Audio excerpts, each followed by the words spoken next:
Don't let that ink or marker stain ruin your carpet. This video will provide a step-by-step instruction to restore your carpet's beauty.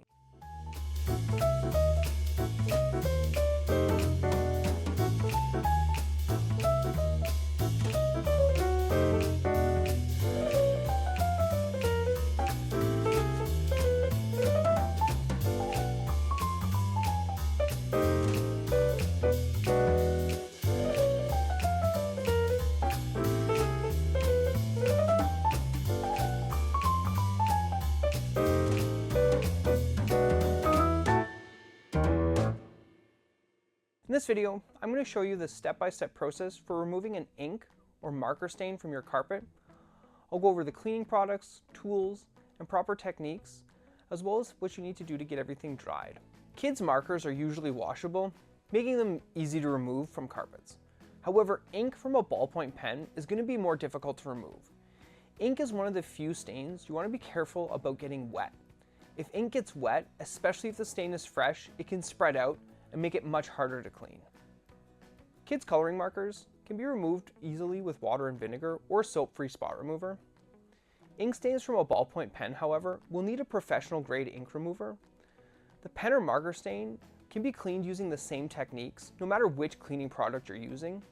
In this video, I'm going to be using a professional grade ink remover to remove a ballpoint pen stain from the carpet, as this is just a little bit more challenging to do, and the one I think that's going to show the best for this video.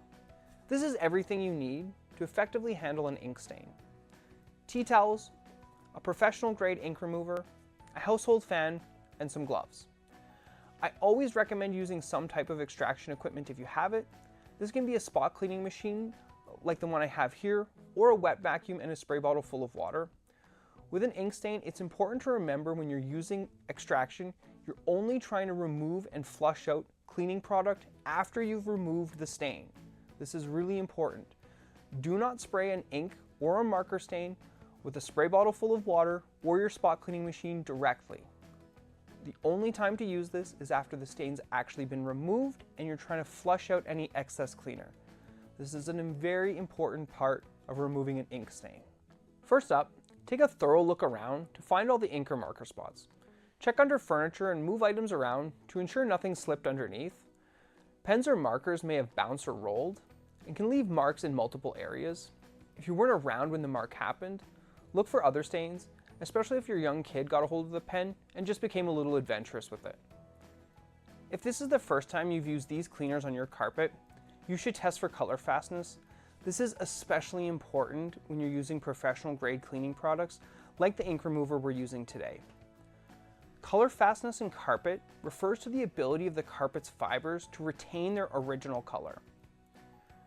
In the case of cleaning carpets, we're checking to see if the dyes used to color the carpet will bleed or leak when exposed to the cleaning agent we're using. Test a small hidden area, like the corner of a closet, for color bleeding by rubbing a bit of the product on the towel and then touching that towel to the carpet. It's really important not to take the product and pour it directly on the carpet. If your colors do bleed, there's no way to control this and you're going to make a mess and damage your carpet in a way that will be very visible and you can't undo. If you see only dirt and not color transfer, you're good to go. Most modern carpets are usually safe, but be cautious with natural fiber like wool or bamboo. When dealing with ink, you're going to want to use the tea towel method.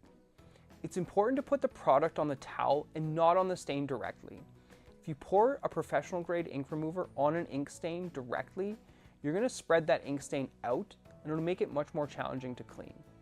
Wet the cloth with your cleaning product and then use that towel to blot up the ink. Continue blotting until you stop seeing the ink transfer from the carpet onto the towel. Always use a blotting motion. Scrubbing will cause your carpet to fray.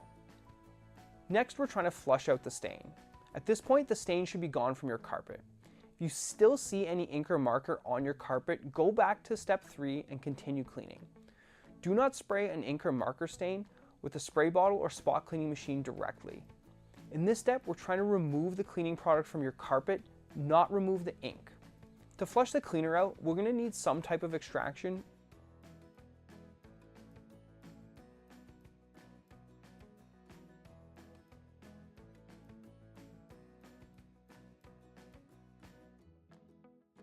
To dry the area properly, Blot it gently with a dry towel. You can also use a fan to help speed up the drying process. Avoid using hair dryers or heaters, as these can melt the fibers in your carpet. Leave the fan running until you notice the spot starting to fade away. Even after the spot fades, the carpet may be slightly wet. However, you can switch the fan off at this point.